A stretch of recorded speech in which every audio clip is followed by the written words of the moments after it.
Hello, everybody. Welcome to the Energy Newsbeat podcast. My name's Stuart Turley, President and CEO of the Sandstone Group. I'll tell you, today is just an absolutely wonderful day because I get to visit with Kent Williamson. He is the author of a brand new book, American Heat Engine, Hydrocarbons and the Power of the United States. And he is here with a brand new book that is just hitting the shelf. How are you today, Kent? Doing great, Stu. Thank you. Thanks a lot for having me on your podcast. I'll tell you what, you and I, before we were starting the show, we both talked about Chris Wright's Bettering Human Lives when he was at Liberty Energy. And Chris Wright had a very significant impact on my life and the podcast. And you also have read his work as well. It is everything he talks about is really what your book talks about. Yes. So that's part of where I'm coming from. I actually kind of started in the energy industry. It was only a little over 15 years ago. So, growing up, I grew up in Denver, which happens to be where Mr. Wright's company is based. So yep. I was not totally oblivious to the energy industry. I remember a lot of things, but my parents weren't directly involved in oil and gas or anything like that either. So as the years went along, I served in the military. So obviously, I studied a lot about history and then geopolitics and security. So the Middle Eastern oil and things like that. But I have to say, looking back, I didn't really have a great understanding of how energy works. And I think that's true for a lot of people. But then in 2007, I ended up hiring into a company called IHS here in Tulsa. And I was a product manager for some geology software that they had acquired. And so I was basically, little did I know it, I was basically at ground zero for the shale revolution. So this software was used by mostly American oil and gas companies for geologic mapping, and it was expanding into the engineering realm, geophysics, and things like that. So I spent 15 years with IHS. It later became IHS Markit, and then S&P Global they merged about 3 years ago. So in that process, I learned everything about from upstream to midstream to downstream oil and gas. We also had coal experts in the company, and I ended up learning quite a bit about that. And I was a product manager. I also got to do a research role where I was refining and marketing analyst for Latin America, which then I learned the close connections between the United States and Latin America on the hydrocarbon front, all of them really. And so I got to thinking, and then I just realized like this stuff I thought was really interesting, but Right. I also when I read things and listen to podcasts, like you realize a lot of people, myself included, before I learned about it, really don't know much about the energy industry. It kind of operates in the background. You bring up such valuable points because when people go in and they turn on the light switch, they think it happens amazingly. Yeah. Or they'll sit out and they'll say, "Wait a minute, I want an electric car," like Jennifer Granholm. Holy smokes. They spent $7 billion of our taxpayer dollars to put in 2 or up to 7 charging stations. If you charge an electric car from a coal plant, electric cars are not necessarily the best for the environment. And so how does coal get here? How does energy happen? And Ronald Stein, we've talked about the author Ronald Stein. He says you can't make a iPhone out of a windmill. So you got to have the hydrocarbons and you got to have the other stuff. So I love your balanced approach or your balanced on the job training you had. That's pretty darn cool. Yeah, it was fascinating. And then, the other kind of side of the story was I've always loved history, especially American history. And so I've read a lot of American history books, and I kind of went back through some of them, including my old high school American history textbook. And I was like, this stuff isn't really all that covered all that much. Coal mining and coal mining strikes, and, sometimes the Standard Oil is usually covered and a few big picture things. But like, for instance, natural gas, I think, is almost totally absent from American history. So I kind of started thinking about it, and then I had the opportunity to write this book. And why I did it, there's a few reasons. I thought it was interesting. I thought it was a story that needed to be told that has not been told, at least like like this. And then, my grandmother wrote some books when she was kind of later in life. So maybe that inspired me and a few other reasons. So I went ahead and did it, and I wasn't sure I could pull it off, but, I ended up finishing the book and now it's published. So. How fun. And so it's going to be available on Amazon by the time we get this pushed out. Yes, it's available now. So it was launched on Tuesday. So outstanding. I'm just self-publishing. So I'm just keeping it simple for now. It's just a paperback and then an ebook. So okay, fantastic. So and it's priced $17.75. And the ebook is $7.75. And the reason I did that is, so you may know, this year is the 250th anniversary of the start of the American Revolution. Right. April 19th, Lexington and Concord. So I actually did a trip last weekend, and New England happens to be where the American Industrial Revolution started as well. It was powered mills and so forth. But hydrocarbons ended up playing a big role in that area, even though that area has very few hydrocarbons. So that's kind of why I thought, for kind of a anniversary celebration for the United States, the American Revolution starting, I'd price it at $17.75. We're about to, I think your book is going to become more and more important as we go through not only the Industrial Revolution. Oil and gas saved the whales the first time. When we talked about whale oil and everything else, I wonder if oil and gas is going to save whales the second time with all the offshore wind problems that are out there killing the right whales. Maybe with President Trump not doing that, but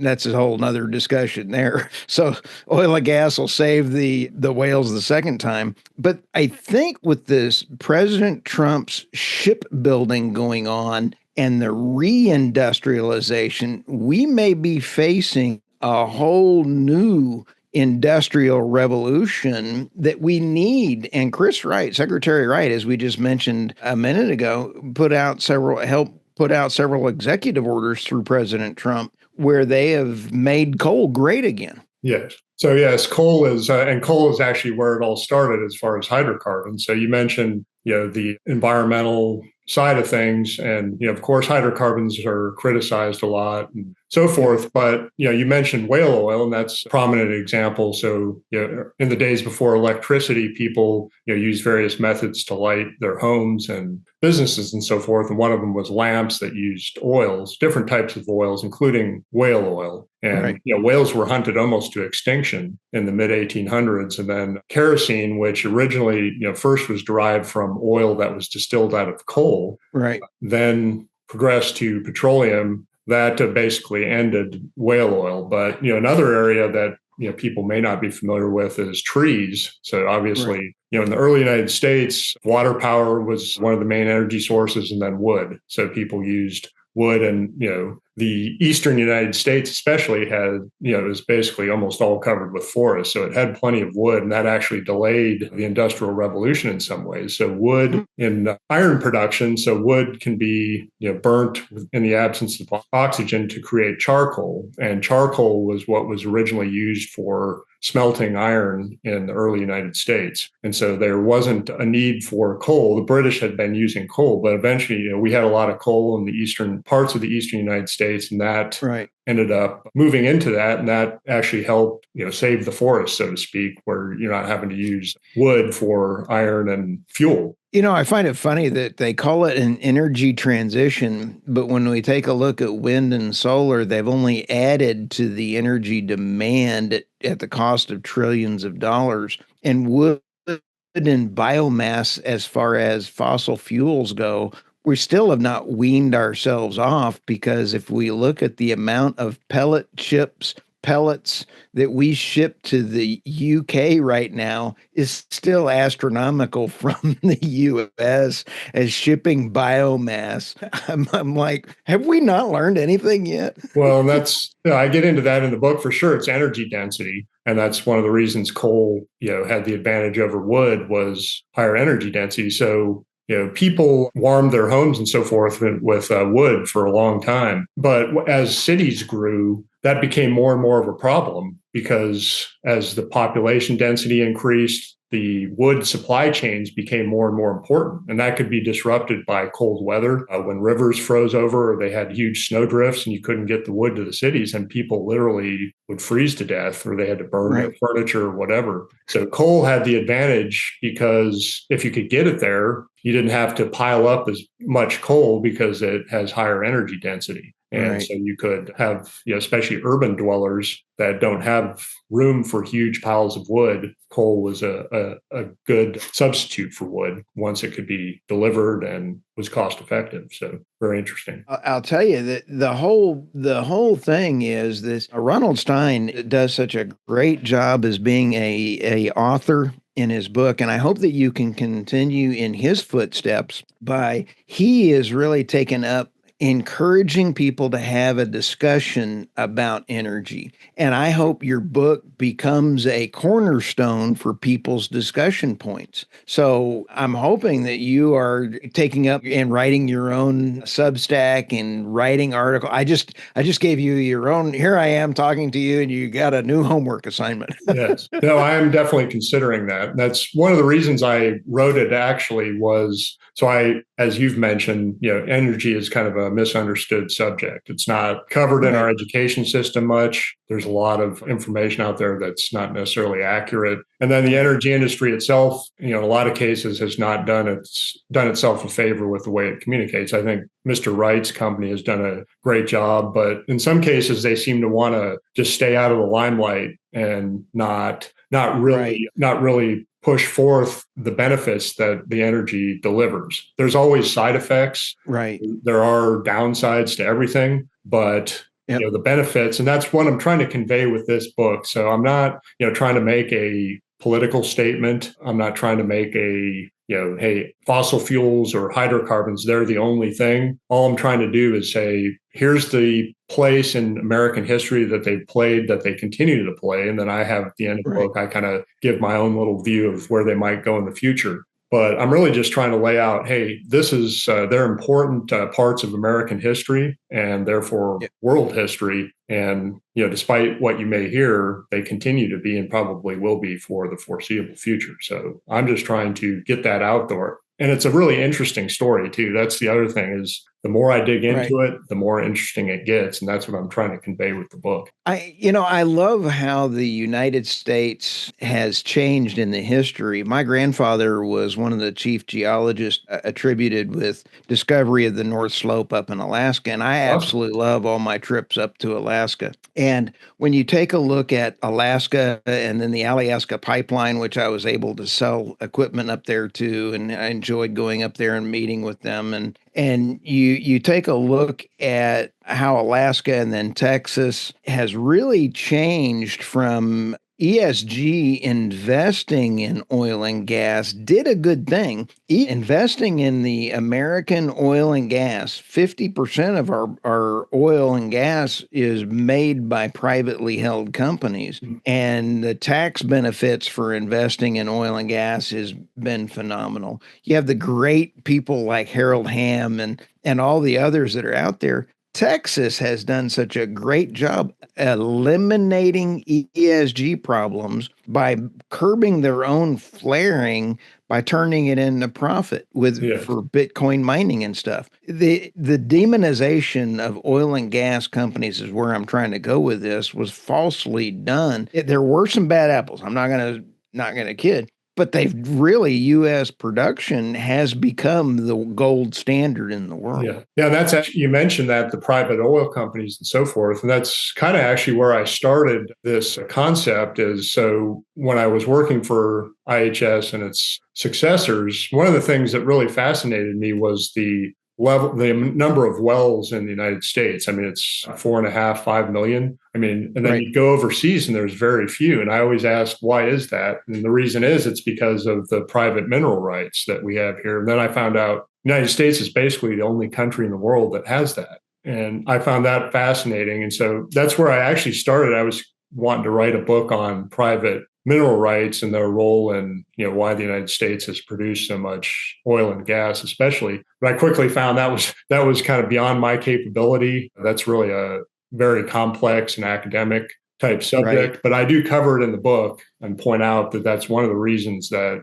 the United States is so prolific with hydrocarbons is because of the private mineral rights. So, Oh, absolutely. And when you consider the alternative is Saudi Arabia is a kingdom and they own all the mineral rights and they mhm, use like Saudi Aramco in order to fund their big city, their programs. And I applaud the Saudis from a standpoint of looking at energy policies in decades in long-term planning as opposed to the next election season. We yeah. as Americans got to get past that. And so, and it's also interesting. We do have quite a bit of our hydrocarbon resources that are controlled by governments, primarily the federal government, and Right. that can be a very controversial subject. But what I've found in looking at that is, through I think that's one of the other really great things about the United States is our federal system of government, and it kind of diffuses Hmm. power, in different directions. But it's kind of provided us at the end. It's been very messy. It's been very,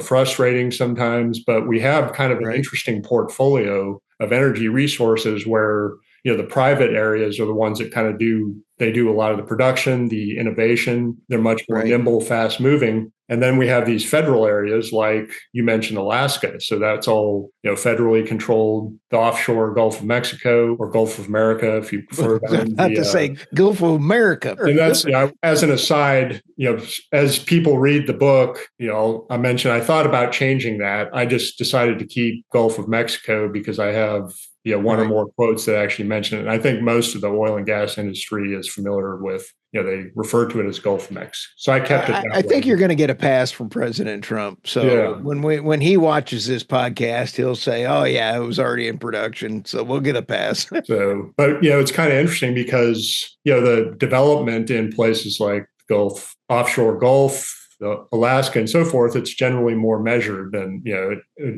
it can be slow and so forth, but maybe it leaves some to be developed for later, and that is good too. You know what I see is that there is going to be a thing. AI and data centers are absolutely driving up demand. We've been stable. The grid in Texas it's taken us 100 years to build the grid. And when we sit back and take a look, there's never been a huge demand increase like we're seeing over the last several years. And I've been doing an analysis of the grid of the three different major sections of the grid, the East, West, and Texas ERCOT. And I'm seeing a very large problem looming on the horizon. And the large problem is the lack of subsidies drying up for the wind farms and solar panels. Land reclamation coming around the corner is going to be a problem. And the price tag is going to come due for the lack of subsidies going into wind and solar. So we have spent trillions of dollars on wind and solar in order to only gain about 4% increase to 7% increase of additional electricity because of the physics and fiscal responsibility puzzle that's here. We got a real problem coming around the corner. Yeah. Well, I mean that winter storm about 4 years ago now, supposedly Yep, the Texas grid came within a few minutes of collapsing. And I don't yep, think, I mean, the human cost of that was bad enough and it would have been even worse, but I don't think people realize how important that area is to our economic and our national security. So that's right. part of what I get into. It's a really interesting part of the book. And I got a lot of great source material from a guy named Charles Blanchard, who wrote a history of Nice. natural gas. He's actually down in Houston. I haven't actually spoken to him, but he wrote a really good book called The Extraction State. But he pointed Sweet. out that if you go into the kind of the regulatory history of our natural gas sector, especially after World War II, there was regulations on interstate gas, but not on intrastate gas. And one of the Oh, effects over time was that some of these energy intensive industries left due to the distortions of the regulatory regime, left their original homes in the industrial heart of the United States, which at the time was Appalachia and the Midwest, and they moved to the Gulf Coast. And so now our petrochemical industry, which is world class, refining industry and others, a lot of it is concentrated along the Gulf Coast, especially Texas and Louisiana. If you lose electric power to that, that's a huge problem. Now, I realize some of them have backup, power generation, but still that would be a disaster if that happened. Oh, absolutely. And you mentioned regulatory issues and things. And next week, I'm interviewing Mike Umbro and Ronald Stein about California, because when you take a look at the regulatory process for the Green New Deal and the overregulation in New York, Delaware, New Jersey, and California, California is about to have a energy crisis of biblical proportions. I mean, was it Dan Aykroyd? It's raining cats and dogs, in Ghostbusters. We're about to have biblical problems in California in their energy market. Yes, I'm connected to Mike on LinkedIn, and he puts out some really great content on there. And I've commented a little bit on it from a historical perspective. And I have a whole section in the book on California alone. It's a great American hydrocarbon province, or at one time it was. It was Kern County. The Los Angeles oil field was discovered in 1892. And a lot of people don't know a lot of oil money funded the early Hollywood film industry in that area. But, at one time in the 20s, California was producing around a quarter of the world's entire oil supply. It was so they went from energy independent to now California is importing 60% to 70% of their, it's 68 to 72% of their oil is being imported from countries that we sanction. Yeah. You can't buy this kind of entertainment.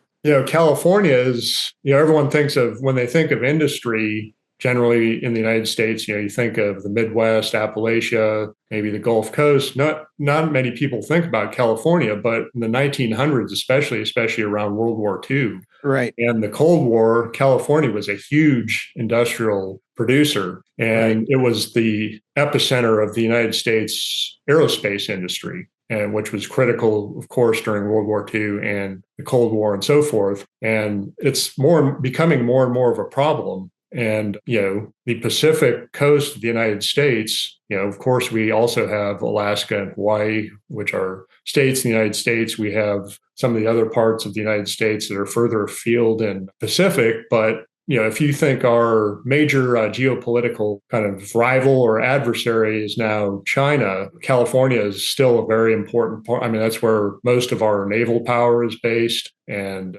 so national security and things like that. So it's concerning what's happening there for sure. If you have lack of energy security and deindustrialization on the West Coast, that's a problem. Oh, it's a huge problem. In fact, they import 78% of the oil that is drilled in Ecuador from Chinese corporations, and they're taking down the rainforest in their import. Mike Umbro talks about that as well, too. But we also sit back and take a look at the deindustrialization. You mentioned that beautifully. I did what prompted me 4 years ago was not only Chris Wright's endeavors, but taking a look at China and California. California banned all of their coal plants, and they were still importing in coal from one last coal plant, which was in Nevada, I believe. So they're still importing in all this oil. They're importing in from other sources. And I noticed that through the EPA reports, Kent, they were actually using more coal than they were before. Yeah. So that prompted me to come up with what has been dubbed by one of my other podcast guests, Turley's Law. The more we spend on wind, solar, and hydrogen, the more fossil fuels will be used. And it's been held true, especially in California. They're using more coal now than they were before. And it's not for electrical generation. It's for cement. it's for steel, it's for other things that they're doing out there. It's kind of hilarious. Yeah, it's interesting. Ironically, California, as far as hydrocarbons go, has very little coal. It's mostly oil and natural gas. But And the they have to first import it. hydrocarbon, they used originally was coal, and it was extensively before the oil booms of the late 1800s, early 1900s. So when the gold rush happened in 1849. There was one gentleman, which I talk about in the book, who came out there to find gold, but then, like most people, he had to figure out something else to do. And he ended up starting up municipal lighting, a gas light company in San Francisco. And they had to, of course, import coal from Pennsylvania and Australia to generate gas for lighting. So yeah, coal goes back a long ways. It's interesting, you mentioned the energy security, the imported oil for California. Right. And that's, another area I cover in the book is when, so I use these concepts called strategic hydrocarbon bridges to try to hit the highlights of the history because, I wanted to keep this book kind of high level. Say that again. I love that term, strategic hydrocarbon bridges. Yes. And so you'll find 15 of them in the book. And there's a kind of a map that goes with each one of them. But one of them that a lot of your listeners, and I'm sure you are familiar with, just as an example, I called it the Gulf Coast to the Mid-Continent to the Midwest oil bridge. Right. And it was basically Spindletop in 1901 on the Texas Gulf Coast. Right. And that was the first major oil discovery kind of outside the original kind of Appalachian and Midwestern core. And that was right at the dawn of the automobile age. But then what really solidified it was those fields actually started declining pretty quickly. The Glenpool, literally just a couple miles from where I'm sitting right now in Oklahoma, just south of Tulsa, that was a huge field. And so that caused some of the Gulf Coast companies like Texaco and Gulf to build pipelines up into Oklahoma. And then others like Standard and Shell ended up building pipelines back to the Midwest. So that kind of connected that. Other companies like Sun Oil Company, they started shipping oil on tankers out the Gulf of Mexico up to the East Coast. And that was actually ended up being the cheapest way to transport oil to the refineries on the East Coast. But what happened when we got into World War II, the German U-boats immediately came over and started sinking our tankers. And it essentially cut off the oil from our own Gulf Coast and mid-continent oil fields to the East Coast. So we figured, and that's we built these pipelines. But I bring it up because, that's the kind of thing that I think is being forgotten here. It's like California is importing so much of its oil from overseas. And,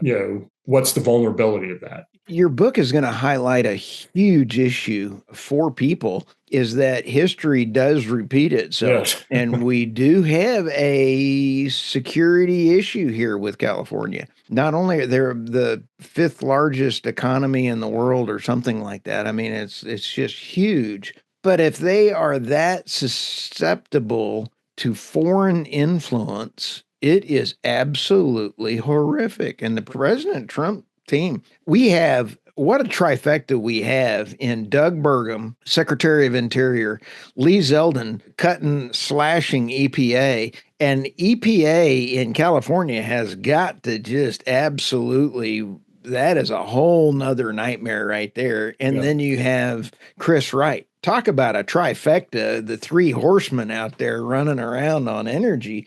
That's a great team. Well, that's another part that I have a section in the book is the international oil, oil imports and so forth. And that's a very controversial subject. And, it's a concern. But the fact of the matter is we needed imports and a lot of them, especially after World War II. And we still import a lot of oil. Now, thankfully, the majority of our oil is imported from Canada. And, Canada is probably our best ally in the world and so forth. So, and that along with our own increases due to the unconventional revolution has drastically reduced the amount that we have to import from more unstable places like the Middle East and Venezuela. But it's an interesting thing because, now we talk about, energy security or, energy independence, energy dominance, however you want to term it. But if you go back in history, oil imports, or it was mostly oil imports, of course, the time was actually thought about as a good thing in some cases because there was concern that ours was running out. And so we wanted to save it for later. And why not get it from somewhere else? So there is that aspect to it. And I think Canada is a great example of that. I mean, Canada, if you go by geologic reserves, has much larger oil reserves than we do. Right.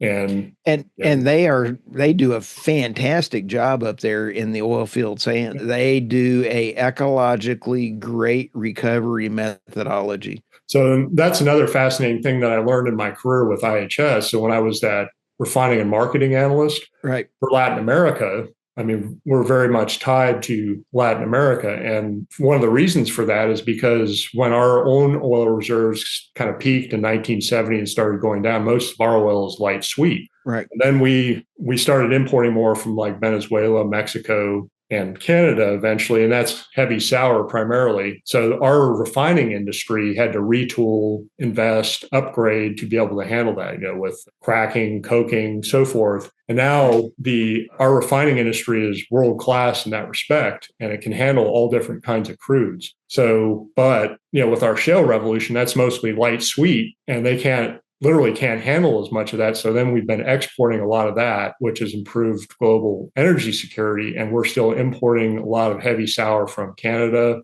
and Mexico and so forth. And it's kind of a win-win situation. I would go down to those Latin American countries and they were like always interested in what the US refining sector is doing because that's their huge customer. And then, we talked about kind of the private ownership and things like that. Most of those countries are national oil companies. Right. They have not been able to keep up with oil production or refining capacity. So they import a lot of refined products and LPG and stuff from us. And so it was a fascinating kind of relationship that I got to see. And, the bottom line is our, refining industry, our petrochemical industry and so forth along the Gulf Coast, especially, is a huge strategic asset for the United States. So. Oh, you bring up some fabulous points. And like, I also want to give a shout out to Nathan Hammer, who is also a fellow Okie, and he has just started his Substack. So I'm hoping that you start your own Substack and get a regular following out there. And we'd love to have you on a regular consulting and get your opinions. Yeah, I love the way your thought process was going through this. I am ordering the book here within 15 minutes. While for our podcast listeners, I do have a PDF copy or electronic copy, but I want to go ahead and get a hard copy because I like being able to hold it up when you and I do future podcasts in the future. Yeah. So, and I just wanted to point out, Stu, I think, a lot of the audience for this book is going to be, people that are familiar with hydrocarbons, energy, and so forth. And some of it, will be pretty basic to experts, but the way it's told and the interrelationships between coal, oil, and natural gas, I've found fascinating. And I think most people will, even if they know a lot about one or the other, one of the specific industries. But the other thing I wanted to point out is I really wrote this book also to expand the audience because, I find when I was in the energy industry directly, I mean, it's a very close-knit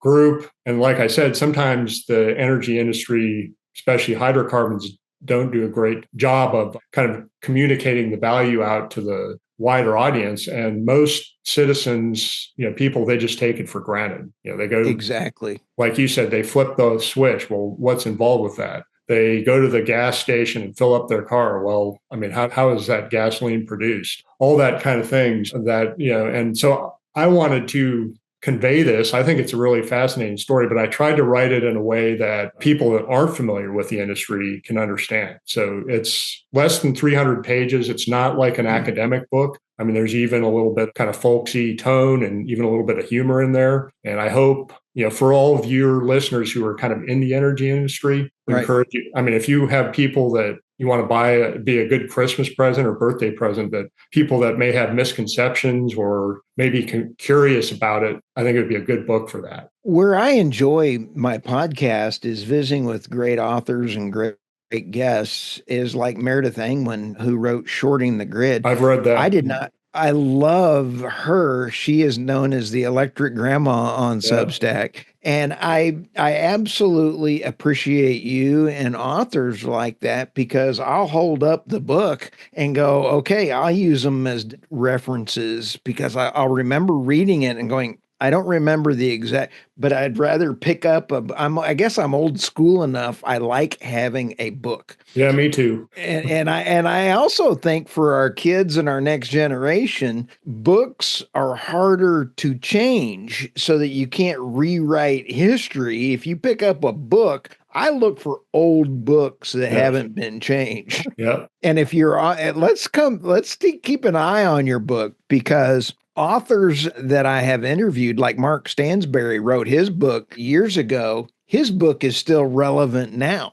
And so when you sit back and take a look at this book is going to be relevant for a very long time. I hope so. I mean, that's part of part of the way I tried to write it. I mean, I do have a kind of at the end, I, give my kind of view of where things might be going, and it gets into some current events and so forth. So some of that may change, but I may do a second edition or whatever if, as things develop over the years, whatever. So, Well, if as being self-published, I want to probably visit with you about that because I've been wanting to write a book because mine is also more along the lines of bettering human lives. I think it's a cross between bettering human lives, the American heat engine, and the global geopolitical mess that's going on around the world. When you take a look at people looking at hydrocarbons, renewables, nuclear, not many people are looking at the overall arching theme of humanity and yeah. going, this is energy.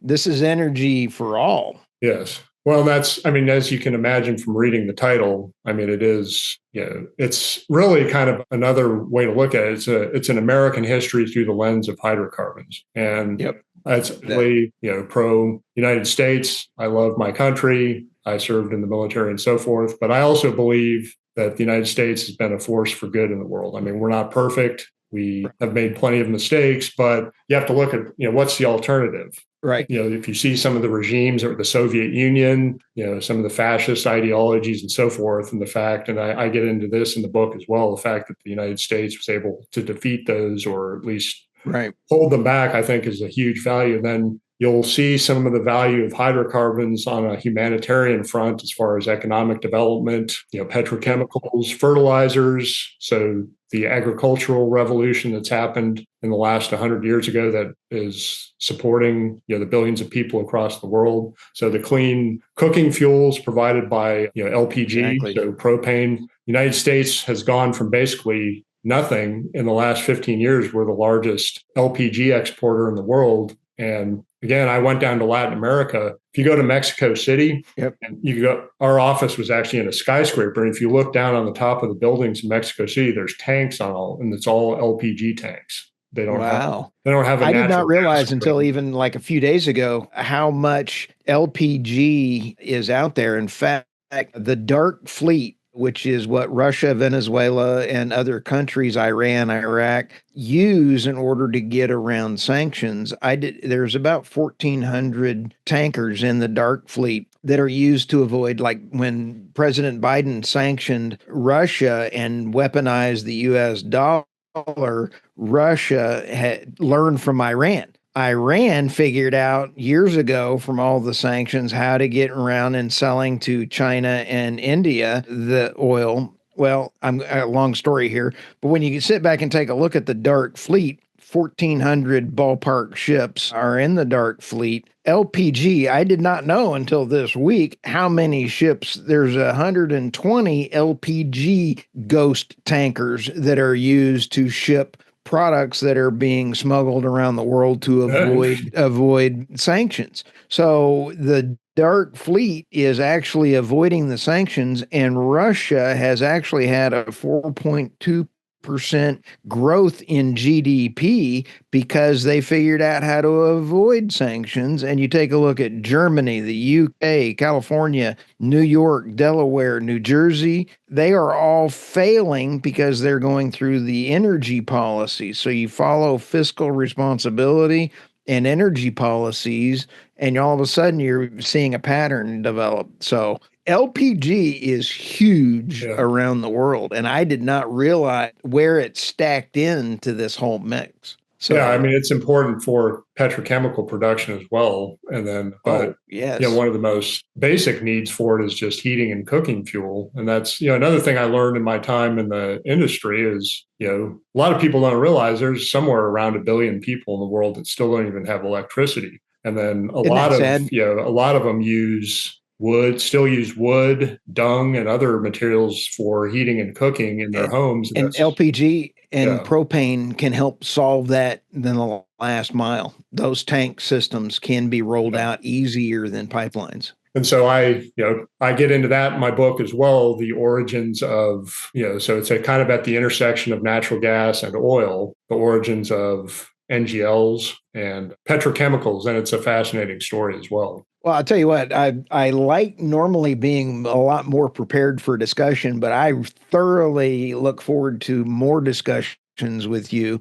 How do people get a hold of you? Well, as mentioned, I'm on LinkedIn and Facebook. Those are kind of the two main things. I did sign up for X and some others, but I'm kind of focused on LinkedIn right now. That's kind of where I do my longest. And then, you can find me through there or my email address. My email address is in the book. It's kentjwilliamson@gmail.com if you want to contact me that way. So, well, thank you so much for your time today. And I cannot wait. And I look forward to buying you a nice lunch and dinner and then have you sign my book. Because, like Terry Edom out of California, out of Canada, I had to sign my own book as a joke and say, hey, to the best podcast host ever, So, but this time, since I'll just drive up and have you sign the book. Awesome. Yeah, I'd love to. I mean, I've definitely read a lot of Terry's content. Isn't he cool? Too. He's awesome. So, all right. Well, thanks for stopping by the podcast. I appreciate you. Thank you, Stu. I really appreciate you having me on and giving me the opportunity to talk to you. So. All right.